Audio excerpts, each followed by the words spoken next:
Well, they may have been clapping on the outside, but on the inside, they should have been crying. The stock market down more than 512 points, the worst day since December 2008. Now, keep in mind, much of today's sell-off was tied to insecurity in the European market, including in Italy, now being on the verge of insolvency. That's Europe's third largest economy.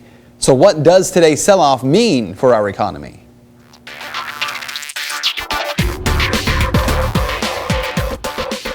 In tonight's reality check, I get a little bit of help from Fox 19 financial analyst Nathan Bachrach, who's here to talk about all that we saw happen on Wall Street today. So Nathan, let's begin. For folks out there who are really just a layperson in all of this, they don't really have a deep understanding of how the market works. Explain what happened today in terms of the sell-off, because the Dow finished, what, 500 points down? Yeah, it was over 500 points down. Here's what happens when that occurs. More people are selling than buying. In fact, everybody who was selling said, I'm getting rid of this and I'll take whatever you're going to give me. It built up a head of steam in the last half an hour, really got going, lost another 150 points. We finished down 500 points for the day. Why the big sell-off? I mean, I've been hearing today that has to do with the fact that Europe's in so much trouble, Greece, Portugal, now Italy, Spain. There's so much concern about the global market. But how does that play into the fact that people will say, look, we just got this debt deal finished. Our credit rating was not downgraded. So why aren't the markets doing better?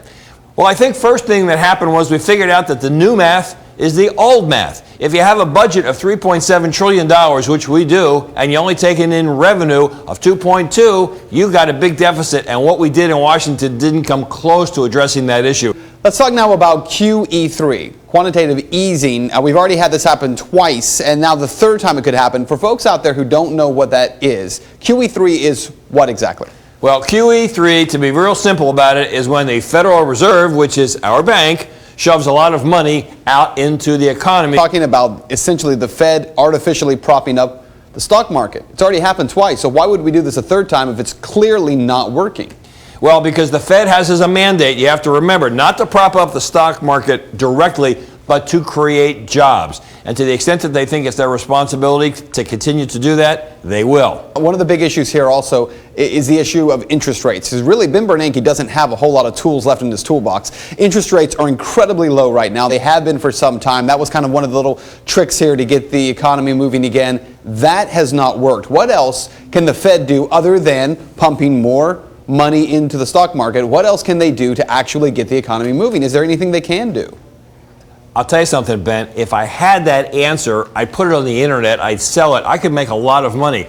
Quite honestly, I don't know what the Fed's answer is going to be. And you'll notice that in the last couple of weeks, the Fed chair has been very, very quiet. I think they're all scratching their heads going, I don't know what to do next either. Now, Nathan, we always end reality check with a segment called Here's What You Need to Know. What do people need to know about the economy as we move forward?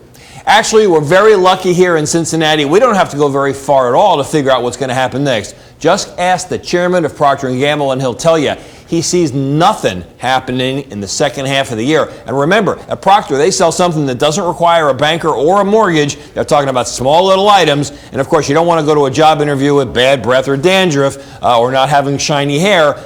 They see no growth in the U.S. for their products in the second half. How can you imagine us having robust growth when Procter says, I don't think so?